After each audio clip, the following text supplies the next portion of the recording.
இப்போ எல்லாம் மாவு இடிக்கிறது மாவு பிடிக்கிறதெல்லாம் நிறைய மிஷின் வந்துருச்சு. ஆனால் பழைய காலத்துலலாம் பார்த்தீங்கன்னா இந்த வச்சு தான் இதை வச்சா மாவு பிடிப்பாங்க. இது ரெண்டு வகையான ஒரு கல்லில் செய்யப்பட்டது தான். ரெண்டு பாகமாக இருக்கும். இது கீழ் பாகம், ஃபஸ்ட் உள்ளது மேல் பாகம். இந்த ஓட்டையில் அந்த அரியை போட்டுட்டு அதை கறக்கினா போதும், திருக்குனா போதும்.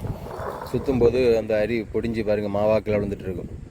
அப்புறம் அந்த மாவை எடுத்து அரித்து புட்டு, கொழுக்கட்டை, இடியாப்பம் எல்லாமே இதெல்லாம் செய்வாங்க முன்னாடி எல்லாம். எப்படி இருந்து பாருங்கள் ஒரு பழைய காலத்து ஒரு மிஷின். நான் சின்ன பிள்ளைலாம் இதை யூஸ் பண்ணியிருக்கேன். கறக்கி திருக்கி கொடுப்பேன். அதை கறக்கிறதுல நம்மளை நல்லா இருக்கும். அப்புறம் கறக்கிட்டு எங்கே ஒரு மாவெல்லாம் உள்ளே வந்துருச்சா அந்த இதில் இதுக்கெல்லாம் தட்டணும். தட்டிட்டு அவ்வளோதான், மாவு ரெடி. இதை நீ அரிச்சு எடுத்தால் அருமையான மாவு ரெடி. இங்கே ஒரு அரிசி எந்த ஒரு நிலைமையில் வந்து இப்போ தெரியுதா எவ்வளோ வேர்த்து இருக்குன்னு. மொத்தம் வேர்த்துருக்கு. அந்த மாவு அரைச்சதுனால வேர்த்தது. பழைய காலத்தில் உடற்பயிற்சி, ஜிம், எக்ஸசைஸ் எதுவுமே தேவையில்லை. வீட்டில் உள்ள வேலைகள் செஞ்சாலே போதும், தெம்பாக இருப்பாங்க. அதுதான் பழைய காலம்.